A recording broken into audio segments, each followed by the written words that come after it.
मकबरा जहांगीर है शाहदरा में, जो कि जहांगीर बादशाह, ये जहांगीर बादशाह का इस अहाते के अंदर जो है, ये सामने जो कमरा है यहाँ पे मज़ार है। इस वक्त जो है वो उसका दरवाज़ा बंद है।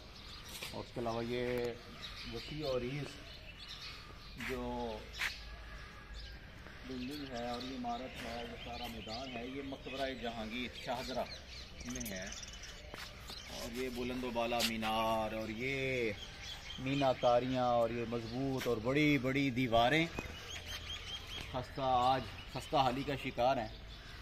और हर वक्त इनकी खैर व ख़बर लेने वाला ये जहांगीर बादशाह, जो इसकी यकीनन जिसने ज़ेब व आराइश करवाई है और इसकी एक एक ईंट जिसने अपनी निगरानी में लगवाई है, जो इसकी एक एक चीज़ की फ़िक्र करता होगा, आज वो इन सब चीज़ों से बेफिक्र होकर, हाँ जी, अपने मकबरे के अंदर, कब्र के अंदर पड़ा है। और इसलिए कहते हैं जगह जी लगाने की दुनिया नहीं है, ये इबरत की जा है, तमाशा नहीं है। जज़ाकल्लाह।